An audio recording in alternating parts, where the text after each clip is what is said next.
तो इस वीडियो में language English and Hindi practice set paper देखने वाले हैं। यह वीडियो बीपीएससी 3.0 के लिए अत्यंत आवश्यक है, तो आप लोग लास्ट तक जरूर बने रहिएगा। तो चलिए शुरू करते हैं। शुरू करने से पहले यदि आप नए हैं तो चैनल को सब्सक्राइब कर लीजिए, बेल आइकन को प्रेस कर दीजिए और एक बार वीडियो को शेयर कर दीजिए। फर्स्ट है, choose the sentence in which correct form of pronoun is used. तो देखिए यहाँ पे जो राइट आंसर हो जाएगा ये हो जाएगा सेकेंड, यानी after a few minutes the jury gave it's verdict. तो देखिए ज्यूरी के लिए किया गया इट्स का प्रयोग यहाँ जो है सही है। देखिए तो यहाँ पर है कि after a few minutes the jury gave it's verdict. Next next question देखिए, कहता है कि डोंट यू लाइक कॉफ़ी। ठीक है, तो यहाँ पे जो है डोंट यू लाइक कहता है choose the incorrect transformation of the above sentence into indirect narration. और देखिए डोंट यू लाइक कॉफ़ी, तो यहाँ पे राइट आंसर हो जाएगा आपको तीसरा ऑप्शन, डोंट लगा है तो यहाँ पे हो जाएगा तीसरा, यानी ask him weather he liked coffee. ठीक है, क्या हो जाएगा तो यहाँ पे आस्क्ड हो जाएगा। तो देखिए प्रेजेंट टेंस यानी आस्क हिम के साथ ठीक है पास्ट टेंस ही लाइक्ड का प्रयोग जो है किया गया है, जो कि यहाँ पे कहता है गलत है। ठीक है, तो यहाँ पे देखिए यहाँ पे जो है कहता है कि चूज इनकरेक्ट ट्रांसफॉर्मेशन। तो यहाँ पे राइट आंसर क्या हो जाएगा, तीसरा ऑप्शन हो जाएगा। ठीक है, क्या हो जाएगा तीसरा ऑप्शन। नेक्स्ट क्वेश्चन देखिए, फिर कहता है कि Sita watch reading the Gita. तो यहाँ पे कहता है choose the correct transformation of the above sentence into passive. अब यहाँ पे देखिए वॉच V4 है तो यहाँ पे हो जाएगा बीइंग। ठीक है, बीइंग प्लस V3, तो यहाँ पे होना चाहिए आपको ठीक है object was were being plus V3। तो यहाँ पे राइट आंसर फर्स्ट हो जाएगा, यानी द गीता। देखिए the Gita was being read by Sita, यानी फर्स्ट ऑप्शन यहाँ पे क्या होगा राइट होगा। तो याद रखना है कि एक्टिव में ठीक है एक्टिव में यदि सब्जेक्ट प्लस वॉच या वर, सब्जेक्ट प्लस वॉच या वर प्लस V4 प्लस ऑब्जेक्ट हो तो पैसिव क्या होगा ऑब्जेक्ट होगा। उसके बाद आपको वॉच या वर ठीक है वॉच या वर प्लस बीइंग ठीक है प्लस V3, उसके बाद बाई सब्जेक्ट होगा। नेक्स्ट क्वेश्चन नंबर 4 देखिएगा, था which word means nearly the same as CEASE cease. तो यहाँ पे जो 4 का राइट आंसर होगा ये दूसरा ऑप्शन स्टॉप हो जाएगा। तो देखिए यहाँ पे जो है सीस बिगिन मतलब होता है, बिगिन वर्ब है, इसका मतलब होता है आरंभ करना। ठीक है, क्या होता है आरंभ करना। क्रिएट वर्ब है, इसका मतलब होता है संरचना करना। ठीक है, और सीस जो है ये वर्ब है, इसका मतलब होता है समाप्त होना या बंद करना। ठीक है, उसके बाद देखिए तो इसका राइट आंसर क्या हो जाएगा, इसका सिनोनिम हो जाएगा स्टॉप। नेक्स्ट कहता है कि what is the feminine gender of bachelor. तो 5 का हो जाएगा आपको, देखिए 5 का जो राइट आंसर होने वाला है हो जाएगा तीसरा ऑप्शन स्पिंस्टर। ठीक है, तो यहाँ पे देखिए स्पिंस्टर ये नाउन है, इसका मतलब था अविवाहिता। ठीक है, चिर कुमारी। ठीक है, तो यहाँ पे राइट आंसर क्या हो जाएगा स्पिंस्टर हो जाएगा। ठीक है, नेक्स्ट क्वेश्चन देखिए, फिर कहता है कि choose the word which means the opposite of minor. तो यहाँ पे देखिए माइनर ये एडजेक्टिव है, इसका मतलब होता है महत्वहीन तुच्छ गौण। तो यहाँ पे राइट आंसर होगा तीसरा ऑप्शन मेजर। क्या हो जाएगा मेजर एडजेक्टिव है, इसका अर्थ होता है महत्वपूर्ण बड़ा। ठीक है, नेक्स्ट क्वेश्चन देखिए, क्वेश्चन नंबर 7 है, कहता look we dot to crash use correct tense. तो 7 का जो हो जाएगा यहाँ दूसरा ऑप्शन हो जाएगा, यानी look we are going to crash. तो देखिए यहाँ पे जो है present continuous tense are going का प्रयोग होगा, क्योंकि सुनिश्चित भविष्य की योजना स्पष्ट। ठीक है, तो यहाँ पे क्या हो जाएगा look we are going to crash. Next देखिए, कहता I wish I dot a better memory. कहता है कि यूज सुटेबल वर्ब फॉर्म। तो इट का होगा सेकेंड ऑप्शन, क्या होगा I wish I had a better memory. ठीक है, तो यहाँ पे देखिए वाक्य से विश्व से स्पष्ट है कि वर्ब जो है का सब जन, ठीक है, वर्ब का जो है मूड प्रयुक्त होता है हिंदी। तो इस फ्रेज में जब भी कभी आपको आई विश देखे, ठीक है, आई विश, तो या तो वर्ड लगेगा या तो हैड लगेगा, ठीक है। तो यहाँ पे हैड क्या होगा, राइट होगा। नेक्स्ट क्वेश्चन देखिए,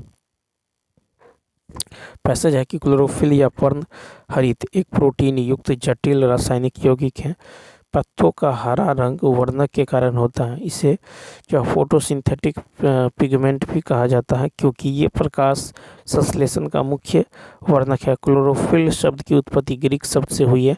पौधों की कोशिकाओं में छोटी छोटी संरचनाएं होती हैं, ठीक है, जिन्हें क्लोरोप्लास्ट कहा जाता है। इस क्लोरोप्लास्ट में ही क्लोरोफिल मौजूद होता है।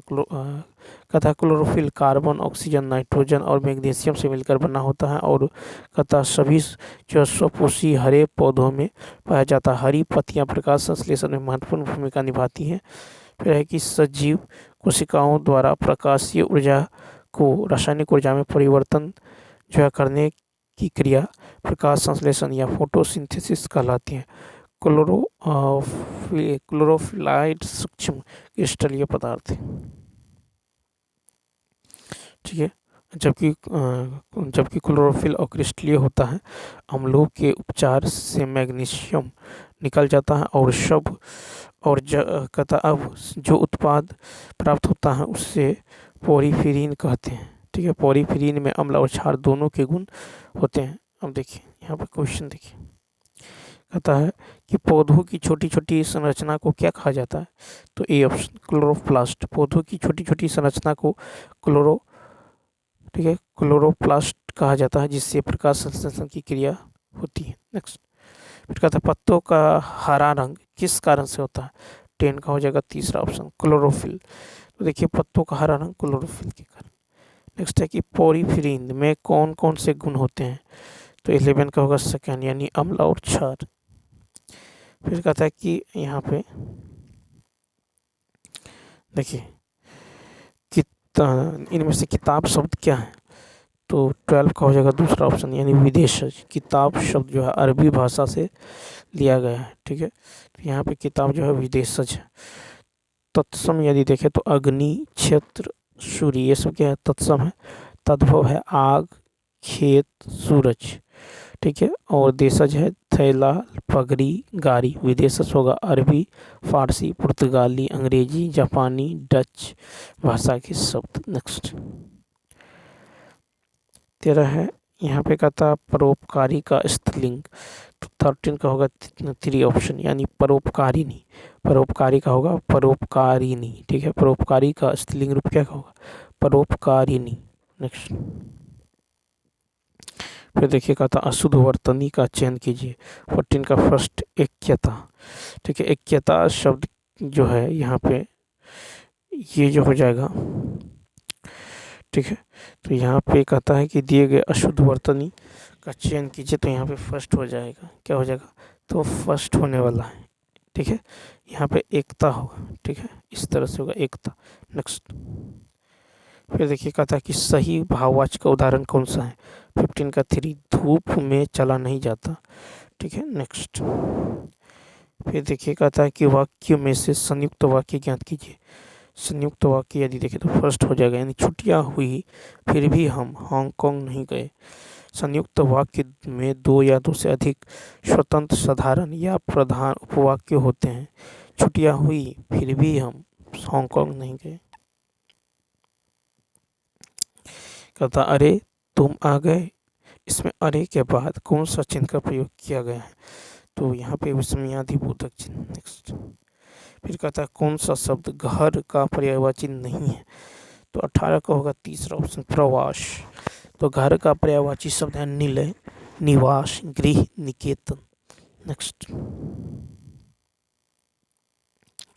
देखिए 19 है, कहता है कि पौनाशन, ठीक है। पौनाशन में कौन सा समास है। 19 का होगा दूसरा बहुब्रीहि समास। तो बहुब्रीहि समास में समस्त पद में कोई पद प्रधान नहीं होता, बल्कि जो है इसका तीसरा अर्थ होता है। उदाहरण पवनासन, यानी पवन है आसन जिसका, ठीक है। तो यहाँ पर हो जाएगा दूसरा ऑप्शन। नेक्स्ट क्वेश्चन, कहता है दिए गए शब्द युग्म सब ठीक है शब्द युग्म का सही युग्म ज्ञात करें। जैसे देखिए कौलहर शिखर, तो कली मतलब होता है कलयुग, कौलहर शिखर कली मतलब कलयुग, और कौलौदीर्घिकार कली मतलब होता है कली का। ठीक है, तो यहाँ पे राइट आंसर फर्स्ट हो जाएगा। नेक्स्ट देखिए, कहता है जिसके पास कुछ भी न हो वाक्यांश के लिए इनमें से कौन सा एक शब्द उपयुक्त है। 21 का तीसरा अकिंचन।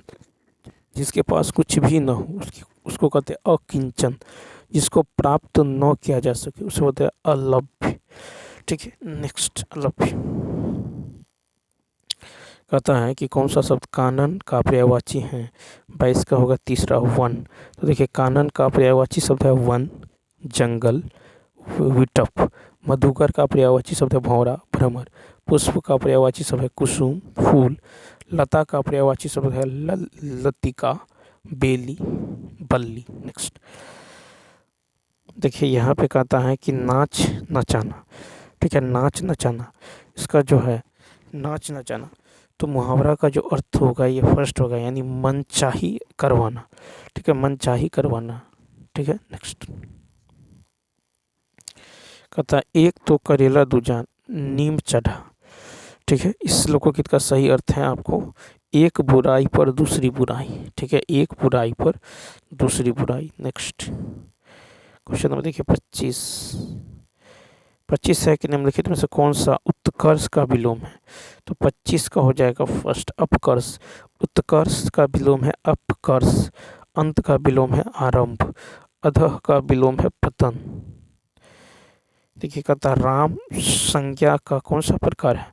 तो 26 का होगा व्यक्तिवाचक संज्ञा। राम जो है तो व्यक्तिवाचक। जातिवाचक संज्ञा हो गया पर्वत, नदी। व्यक्तिवाचक संज्ञा राम। समूहवाचक संज्ञा हो गया टोली। भाववाचक संज्ञा हो गया हंसना, गर्मी। देखिए कहता जैसे वह आया वैसे ही चला गया। इस वाक्य में अधोरेखित शब्दों का सर्वनाम। 27 का होगा दूसरा ऑप्शन संबंधवाचक सर्वनाम।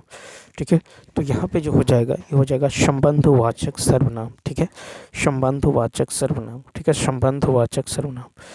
नेक्स्ट क्वेश्चन देखिए, तो संबंधवाचक सर्वनाम जिसका, जो कि, जो सो, जितना, जैसा, उतना आदि। ठीक है, जैसे वह आया वैसे ही चला गया, संबंधवाचक। नेक्स्ट देखिए कहता है कि बीती विभावरी जागरी, अंबर पनघट में डुबो रही तारा घट उषा नागरी में कौन सा अलंकार है। 28 का होगा तीसरा ऑप्शन रूपक अलंकार है। क्या है, तो रूपक अलंकार है। ठीक है, रूपक अलंकार में उपमेय या उपमान के समृद्ध का जो आरोप करके और दोनों भेदों का अभाव दिखाते हुए उपमेय या उपमान के रूप में ही वर्णन किया जाता है। नेक्स्ट क्वेश्चन देखिए, कहता है कि निम्नलिखित में से कौन सा सरल वाक्य ज्ञात कीजिए। सरल वाक्य ज्ञात कीजिए। 29 का होगा दूसरा वह व्यक्ति दूसरों को भी अपनी तरह समझता है। ठीक है, तो ये है आपको सरल वाक्य। ठीक है, क्या है सरल वाक्य, जिस वाक्य में एक ही विधेय अर्थात क्रिया एवं एक ही उद्देश्य, ठीक है, अर्थात कर्ता होता है उसे सरल वाक्य कहते हैं। 30 नंबर कहता किस शब्द में अन उपसर्ग का प्रयोग जो है नहीं हुआ है। 30 का होगा तीसरा अनुगमन। तो अन उपसर्ग से बने शब्द है अनुपम, अनुचित, अनुगमन में अनु उपसर्ग है। तो चलिए दोस्तों, इस वीडियो में इतना ही। यदि ये वीडियो अच्छा लगा हो तो लाइक, शेयर, सब्सक्राइब करना ना भूलें। Thanks for watching.